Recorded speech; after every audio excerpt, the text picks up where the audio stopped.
22 जनवरी 2024 ये कैलेंडर पर लिखी एक तारीख नहीं, ये एक नए काल चक्र का उद्गम है। ये समय सामान्य समय नहीं है, ये काल के चक्र पर सर्वकालिक शाही से अंकित हो रही अमिट स्मृति रेखाएं हैं। आज मैं पूरे पवित्र मन से महसूस कर रहा हूं कि काल चक्र बदल रहा है। जैसे उस समय काल चक्र बदला था, उसी तरह अब काल चक्र फिर बदलेगा। नमस्कार, मैं रवीश कुमार। जनवरी को एक और तारीख मिल गई है, 22 जनवरी 2024। 22 जनवरी, 26 जनवरी और 30 जनवरी। पहले 26 जनवरी से 30 जनवरी की गिनती शुरू हो जाती थी, अब 22 से हुआ करेगी। 22 की जनवरी जय श्री राम कहेगी, 30 की जनवरी हे राम को याद करेगी। यह संयोग भी जनवरी को मिला। आप चाहें तो इन दोनों जनवरी के बीच 26 जनवरी का अकेलापन महसूस कर सकते हैं। हमने भी सोचा कि उस नए भारत का नजदीक से दर्शन किया जाए, जिसके दूरदर्शन पर एक आवाज आती है कि सौगंध राम की खाते हैं, हम मंदिर भव्य बनाएंगे। यह कमेंट्री मंदिर की तरफ से की जा रही थी या दूरदर्शन की तरफ से, इसकी जानकारी मुझे नहीं, मगर हमने सुनी तो दूरदर्शन पर ही। और यह राम मंदिर की प्राण प्रतिष्ठा कार्यक्रम की आधिकारिक पंक्तियों में से एक थी। अब आपको इस नारे के लिए भाजपा मुख्यालय जाने की जरूरत नहीं। दूरदर्शन या कोई भी गोदी चैनल खोल लीजिए, पूरी भाजपा, पूरा आरएसएस सब आपके घर आ जाएंगे, बल्कि आपके दरवाजे तक भी आ गए हैं। सोसाइटी की गेट पर उनके तंत्र की मौजूदगी में राम कितने हैं, बीजेपी कितनी है, यह छांटने का काम आप भी कर सकते हैं। प्रधानमंत्री नरेंद्र मोदी ने कहा कि 22 जनवरी 2024 का ये सूरज एक अद्भुत आभा लेकर आया है। 22 जनवरी 2024 ये कैलेंडर पर लिखी एक तारीख नहीं, ये एक नए काल चक्र का उद्गम है।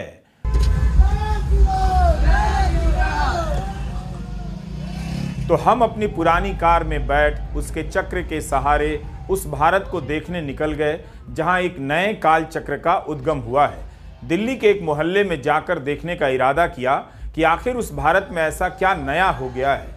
एक रंग के पताकों और ध्वज को देखते हुए ट्विटर और फेसबुक पर पसरी तमाम आशंकाओं, सवालों को याद करने लगा। हताशा में डूब चुके उन लोगों की थरथराती आवाज को महसूस करने निकल गया, जो आज के भारत को लेकर चिंतित हो गए हैं, जिन्होंने 22 जनवरी को हमेशा के लिए अपनी उम्मीदें खो दी हैं। मैं उन लोगों के साहस को भी महसूस करने निकल गया, जो आज के भारत में एक मत जनमत के विस्तार के बीच बाबरी मस्जिद के गिराए जाने को अपराध के रूप में याद करते रहे, जिसे कोर्ट ने भी अपराध कहा है। उन लोगों की जिद को भी महसूस करने निकला, जो याद दिला रहे थे कि फैसले में कहीं नहीं लिखा है कि मंदिर तोड़कर बाबरी मस्जिद का निर्माण किया गया था। ट्विटर पर अयोध्या में एक दुकानदार और मुसलमान बूढ़ा एक पत्रकार से यही बातें दोहरा रहा था। कह रहा था कि फैसला पढ़िए, कहीं नहीं लिखा है कि मंदिर तोड़कर मस्जिद बनाई गई। वो अपने उदासी गर्व के साथ बता रहा था। अकेले की वो आवाज भीड़ की आवाज से ज्यादा खनक रही थी। इसके बाद भी 22 जनवरी को कई जगहों पर लोग दोहराते हुए सुने गए कि मंदिर तोड़कर ही मस्जिद बनाई गई। राम अगर सत्य का नाम है, तो इस सत्य को जनता तक पहुंचने में अभी लंबा इंतजार करना पड़ेगा।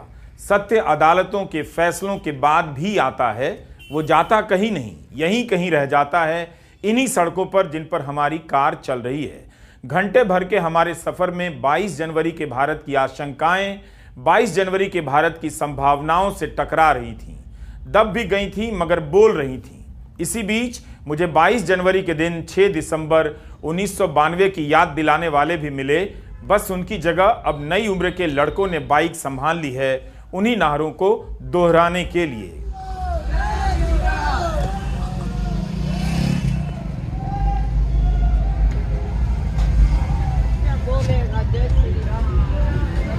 मुंबई के मीरा रोड पर उत्पात मचाने के वीडियो को देखकर लगा इनका ही आना हुआ है।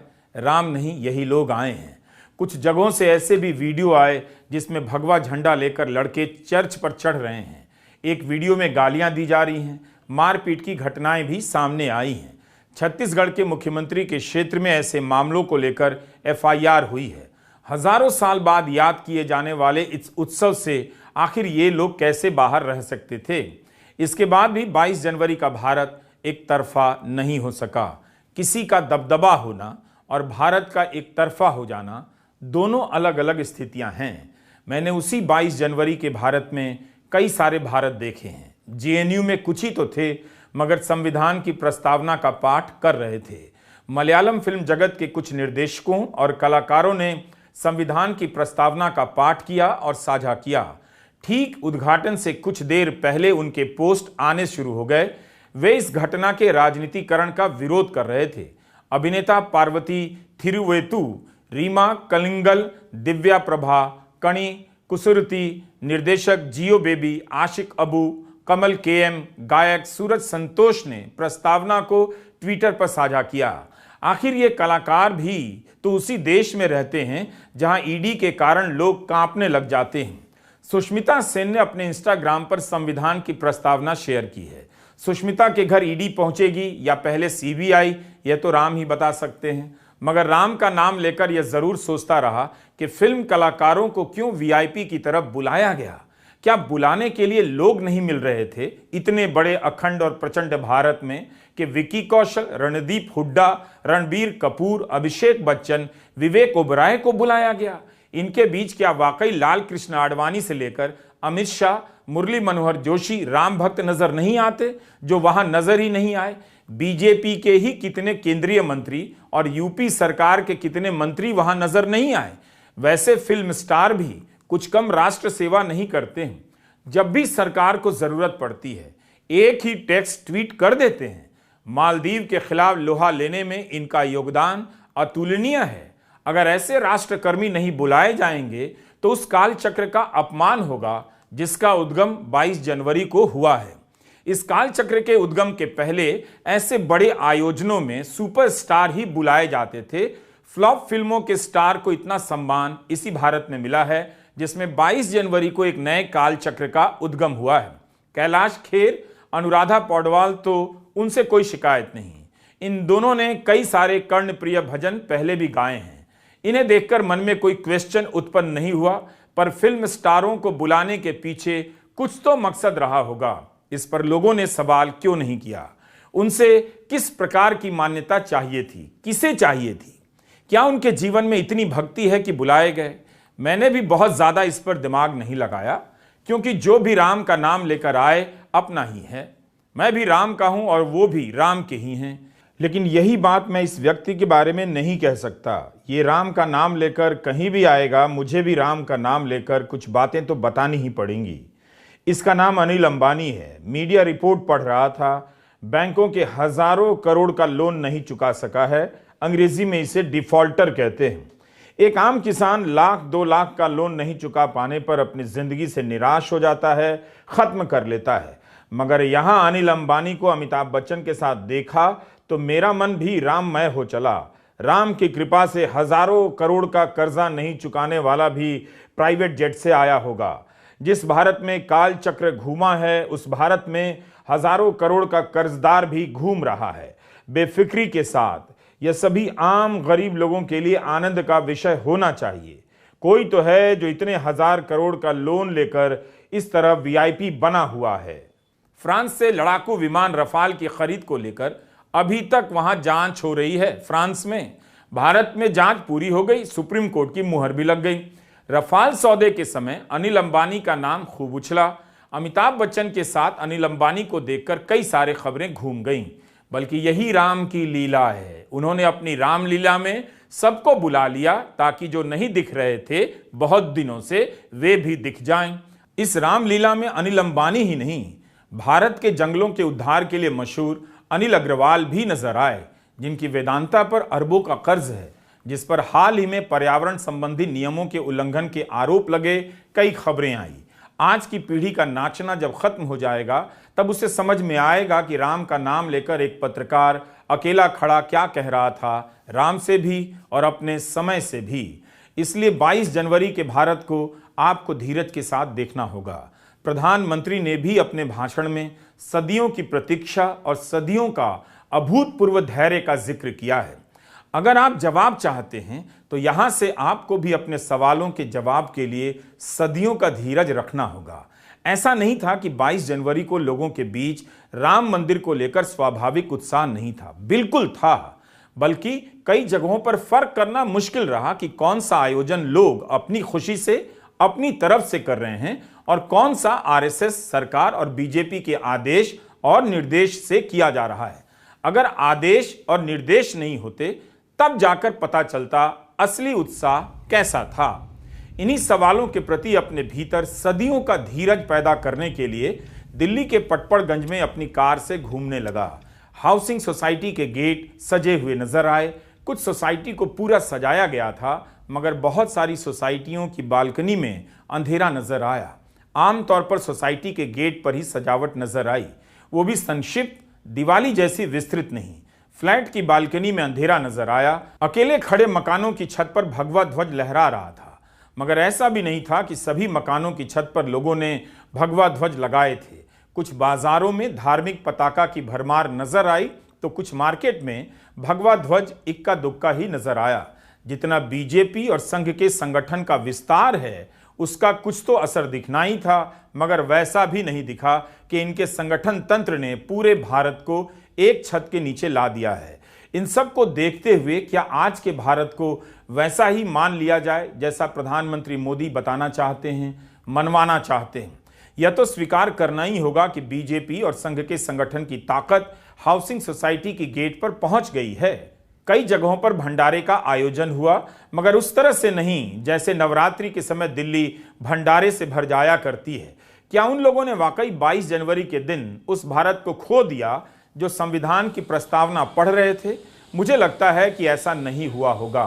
संस्थानों को गंवा देने से देश गायब नहीं हो जाता, देश वहीं रहता है, बस बोलने वाले गायब कर दिए जाते हैं।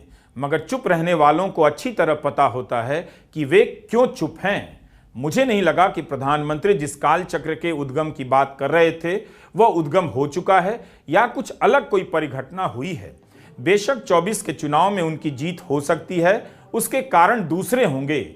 मैं भगवा झंडों को देखता हुआ लौट आया, जिसे अब कई मौकों पर देखने की आदत पड़ चुकी है। 15 अगस्त के दिन भी यह झंडा खूब बिकता है। ऑटो टैक्सी पर एक तरफ तिरंगा और एक तरफ भगवा झंडा लगाया जाता है।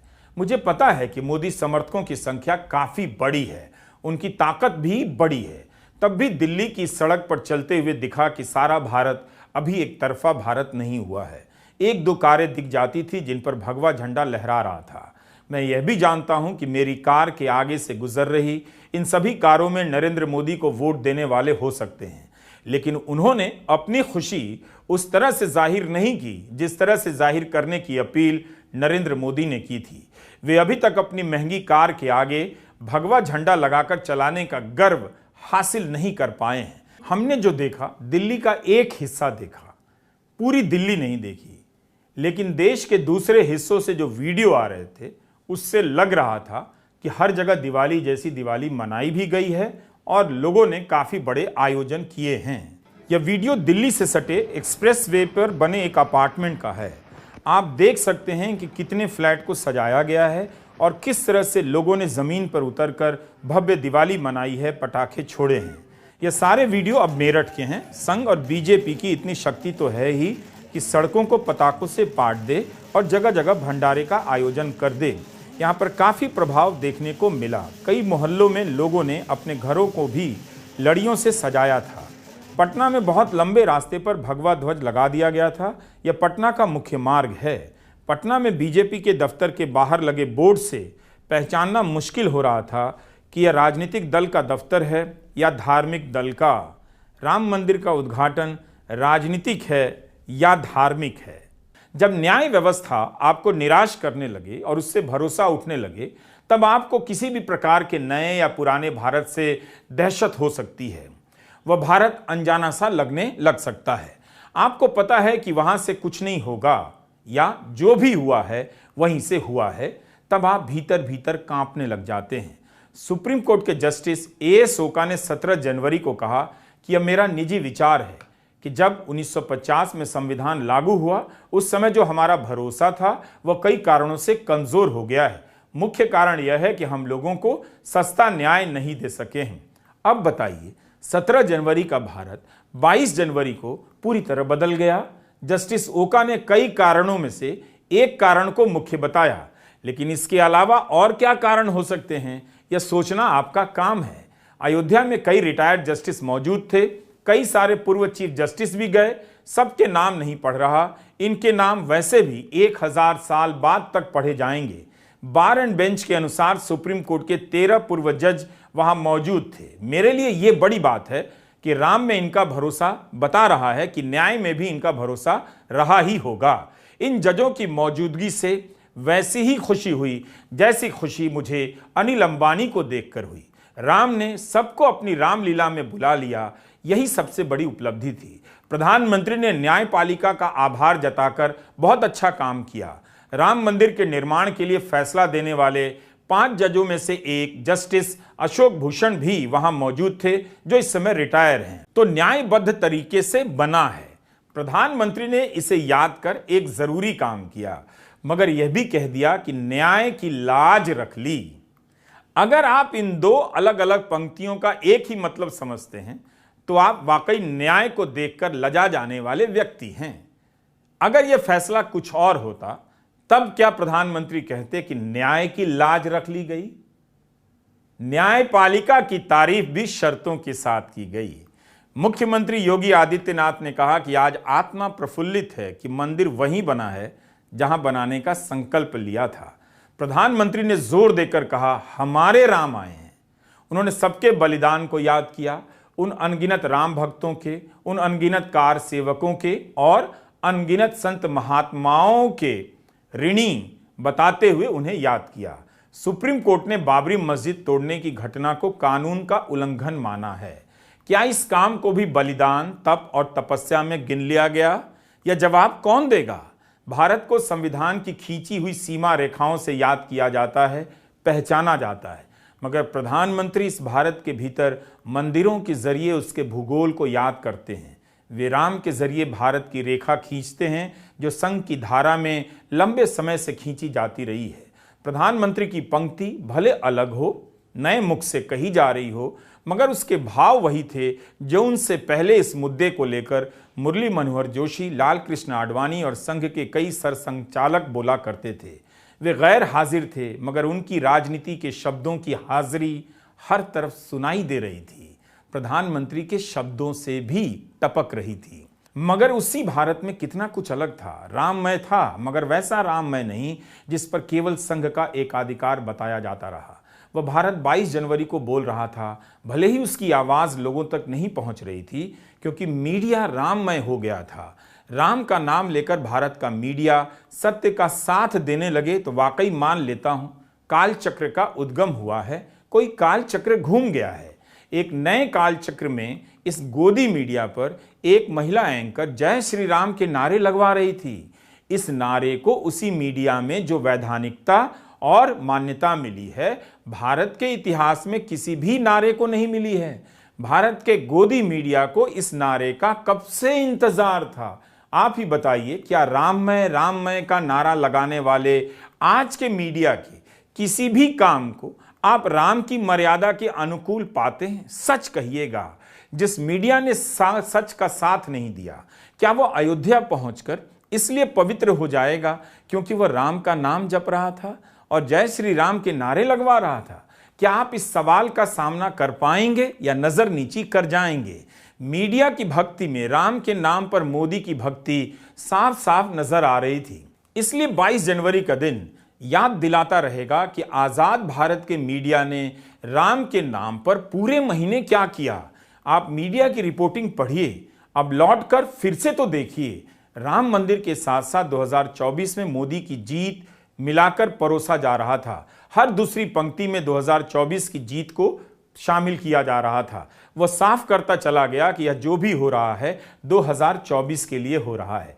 चैनलों के एंकर और प्रधानमंत्री के भाषण के वाक्यों में और भावों में कोई दूरी नहीं थी। दोनों की भाषा और भाव सोच का संगम हो गया था। 22 और 23 जनवरी के अखबारों के पहले पन्ने को पलटिए ही नहीं, बल्कि याद रखिए, इन अखबारों और चैनलों के पीछे समझौतों और हिंसा की इतनी कहानियां हैं जो किसी भी राम कथा में फिट नहीं हो सकती। बल्कि राम की ऊर्जा, राम के प्रवाह, राम के प्रभाव के नाम पर आप कभी भी इस मीडिया के काम को पवित्र नहीं कह सकते, आज भी नहीं और 1000 साल के बाद भी नहीं। इनके मालिकों और एंकरों को वहां बुलाया गया, इसलिए ये किसी आधुनिक राम कथा में आदरणीय स्थान पा जाएंगे, ऐसा मान लेना सही नहीं होगा। एक न्यूज चैनल का एंकर कह रहा था, 22 जनवरी का दिन आध्यात्मिक स्वाधीनता का दिन है। जो खुद सत्ता के आगे गुलामी की भाषा बोलता हो, वो आध्यात्मिक स्वाधीनता का नाम लेकर आपके सामने हाजिर हो रहा था। क्या आपको लगता है कि इस मीडिया के पास किसी भी प्रकार की स्वाधीनता बची रह गई है? यही फर्क आया है। 1947 के पहले का भारत कहता था, गुलामी से मुक्ति चाहिए, आज़ादी चाहिए। 2023 के भारत का मीडिया है तो आज़ाद भारत का मीडिया ही, मगर वो अपनी गुलामी को आध्यात्मिक स्वाधीनता का नाम दे रहा है। गुलामी और आज़ादी की समझ कितनी धुंधली हो गई। गोदी मीडिया के एक एंकर ने ट्वीट किया कि आज के दिन भगवान राम से एक सवाल करना हो तो वह सवाल क्या होगा। उसके इस साहस को देखकर मेरा कमजोर मन थरथराने लगा। एक सवाल की जगह कई सवाल पूछने लगा। भगवान राम से मेरा सवाल है कि 10 साल हो गए, प्रधानमंत्री प्रेस कॉन्फ्रेंस कब करेंगे? भगवान राम से मेरा सवाल है, क्या उस प्रेस कॉन्फ्रेंस में सवाल करने वाले पत्रकार भी बुलाए जाएंगे? क्या हसदेव के जंगलों की कटाई पर मीडिया चुप्पी तोड़ेगा? भगवान राम से मेरा सवाल है, अदानी पर लगे आरोपों पर मीडिया क्यों चुप रहता है? भगवान राम से मेरा सवाल है कि मणिपुर को लेकर मीडिया कब प्रधानमंत्री से पूछेगा? भगवान राम से मेरा सवाल है कि आज के भारत का मीडिया गुलाम क्यों है?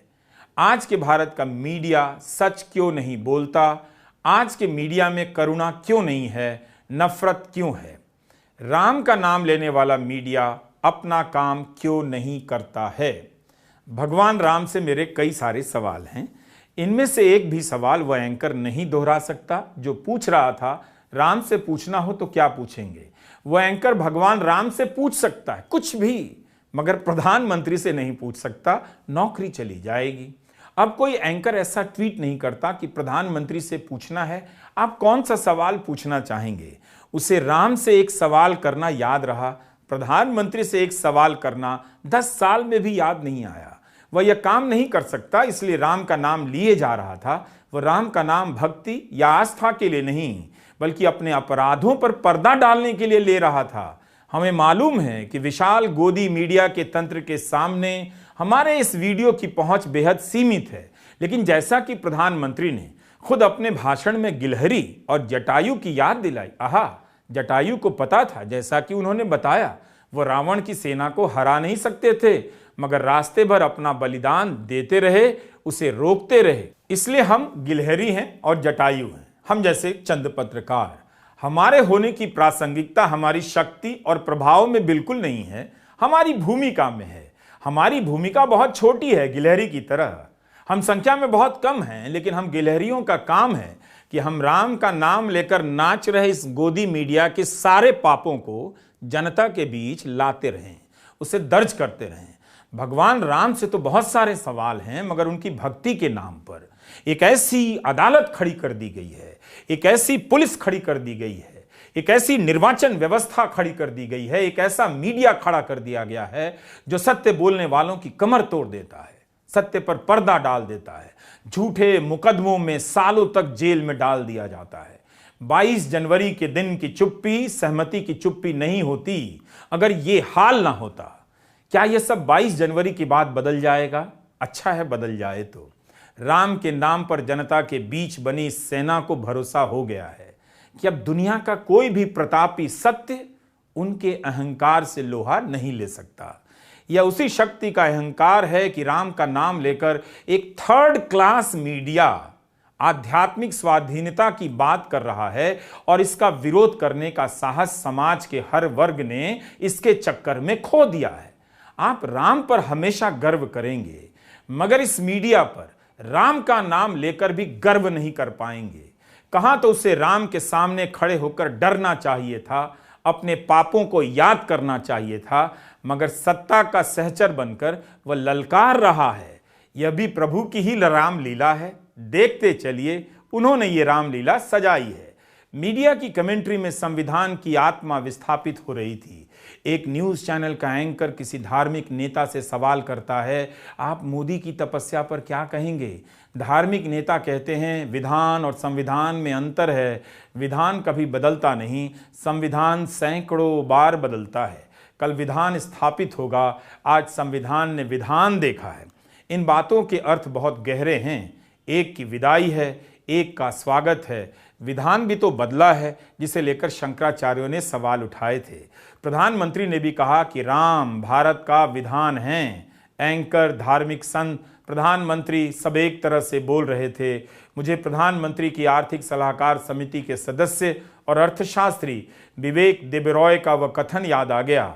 उन्होंने अपने लेख में लिखा था, भारत का संविधान गुलामी का प्रतीक है, इसे बदलने की जरूरत है। बाद में समिति ने इस बात से किनारा किया। इसके बाद भी मैं कहता हूं कि 22 जनवरी का भारत एक तरफा भारत नहीं था। पश्चिम बंगाल में ममता बनर्जी सभी धर्मों के प्रतिनिधियों के साथ मार्च कर रही थीं और अलग अलग धर्म स्थलों पर जा रही थीं। उन्होंने कहा कि मुझे किसी के राम या रहीम की आराधना करने पर कोई आपत्ति नहीं, लेकिन कोई उसका राजनीतिकरण करे, इस बात से आपत्ति है। जब करोड़ों लोग बेरोजगार हैं, तब मैं भाजपा की प्राथमिकताओं से इत्तेफाक नहीं रखती। ये भी सवाल किया कि क्या सीता का नाम न लेकर भाजपा ये दिखाना चाहती है कि वो महिला विरोधी है? इसी दौर में सबको साथ लेकर चलने का यह साहस किसी के भीतर अब भी बचा हुआ है।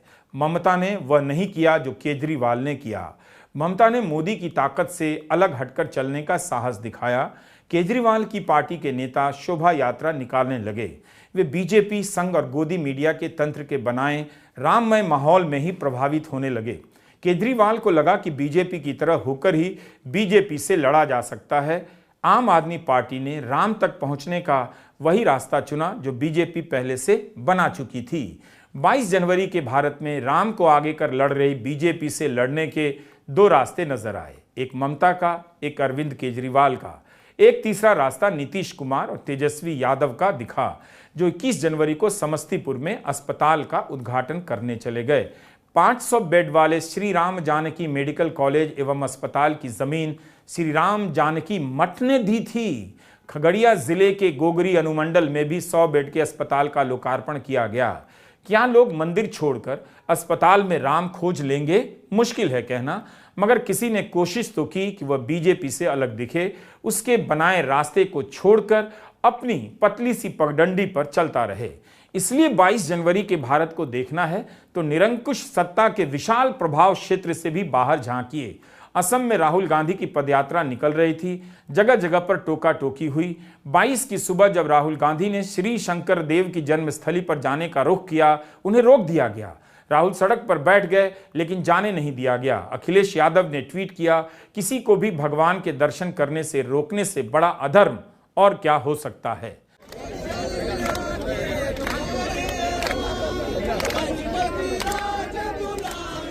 रघुपति राघव राजा राम, गांधी के प्रिय भजन को गाते हुए राहुल और उनके साथी सड़क पर बैठ गए। मोदी राम मंदिर में, राहुल राम भजन के साथ सड़क पर। यह भी राम की लीला ही थी कि असम की सरकार ने राहुल गांधी को श्रीमंत शंकर देव के नाम घर में जाने से रोक दिया। असम के वैष्णव संत और महापुरुष श्रीमंत शंकर देव का यह जन्म स्थान है। उनके स्थान पर जाने से रोकने वाला भारत क्या वाकई में कोई नया भारत है? क्या यही काल चक्र घूमा है कि अब कोई सरकार तय करेगी मंदिर या नाम घर कौन जाएगा और कौन नहीं? जयराम रमेश ने ट्वीट किया कि जन्म स्थान पर जाने की अनुमति 11 जनवरी को मिली थी, लेकिन 20 जनवरी की शाम अचानक असम के मुख्यमंत्री ने कह दिया राहुल गांधी 22 जनवरी की सुबह बरदोवा थान नहीं जा सकते। बाद में कहा कि प्रबंधन समिति का निर्णय है। जयराम ने कहा कि दिल्ली और असम के मुख्यमंत्री ने दबाव डाला। कांग्रेस सांसद गौरव गोगोई ने तस्वीरें ट्वीट कर लिखा कि राहुल गांधी की तरफ से वे श्री शंकर देव की जन्मस्थली जा आए हैं, क्योंकि राहुल गांधी को जाने की अनुमति नहीं दी गई।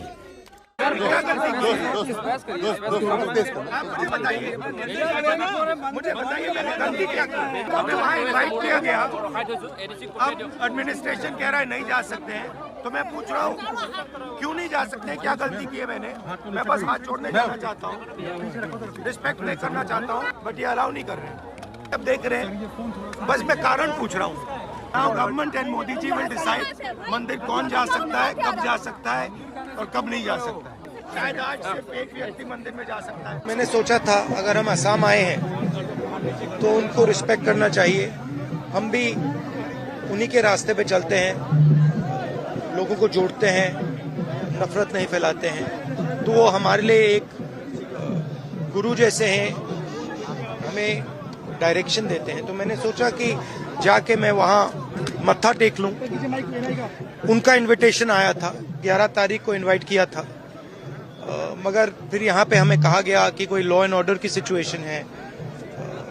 अजीब सी बात है, लॉ एंड ऑर्डर की सिचुएशन है, गौरव गोगोई जी जा सकते हैं, बाकी सब लोग जा सकते हैं, सिर्फ राहुल गांधी नहीं जा सकता। तो पता नहीं, कोई ना कोई कारण होगा, जब मौका मिलेगा मैं जाऊंगा। और मेरी सोच है कि जो शंकर देव जी ने कहा था, जो रास्ता दिखाया था, उसी रास्ते पर देश को और असम को चलना चाहिए। यूएसटीएम यूनिवर्सिटी में राहुल गांधी का कार्यक्रम होना था, मंजूरी भी मिल गई, लेकिन अचानक कार्यक्रम रद्द हो गया। राम मंदिर की प्राण प्रतिष्ठा को लेकर यूनिवर्सिटी जितनी स्वतंत्र नजर आती है, आदेश जारी करती है कि कितने घंटे की छुट्टी होगी, क्या क्या कार्यक्रम होंगे, लेकिन राहुल गांधी के साथ संवाद की अनुमति रद्द कर दी जाती है। यही कालचक्र तो घूमा है।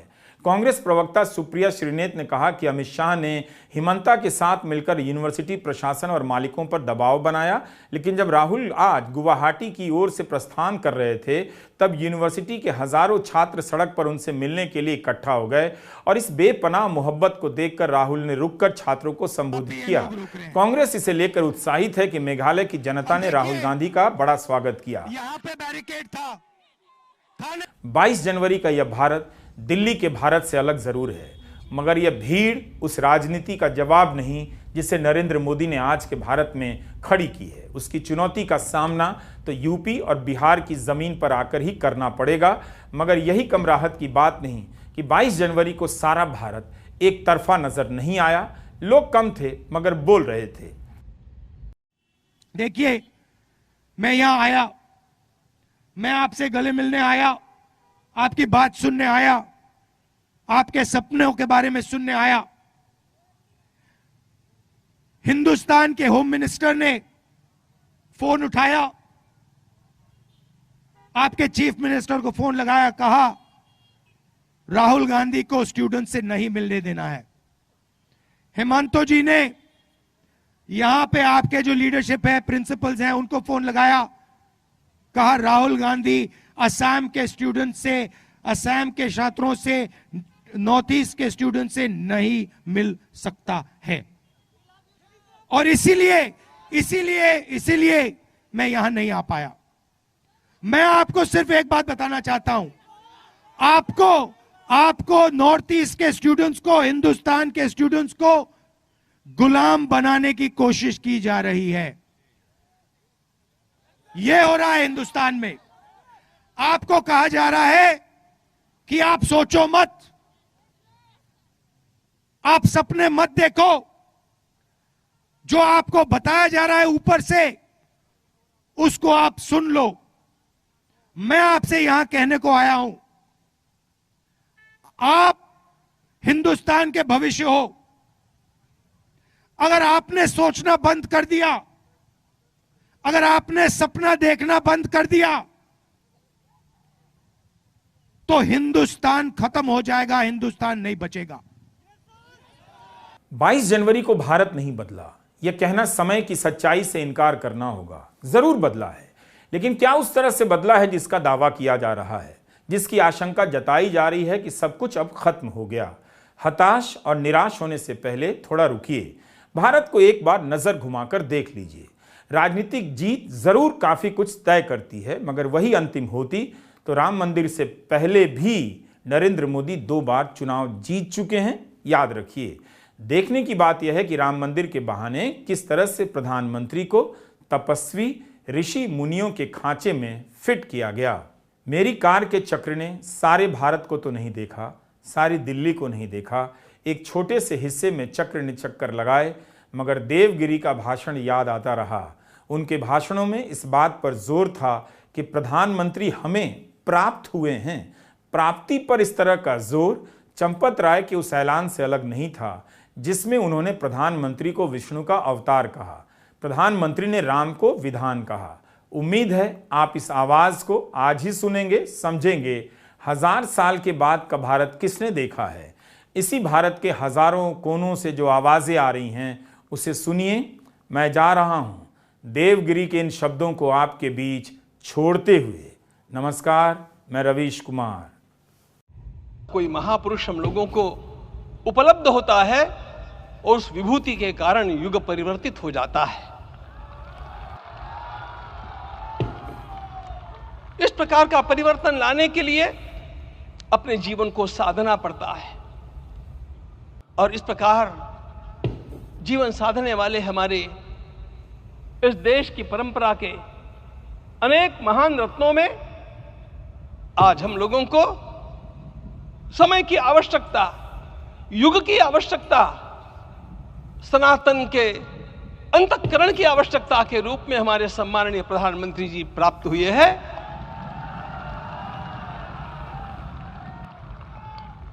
यह केवल इस देश का नहीं, यह संपूर्ण विश्व का सौभाग्य है कि आज एक ऐसा राजदर्शी हम लोगों को प्राप्त हुआ।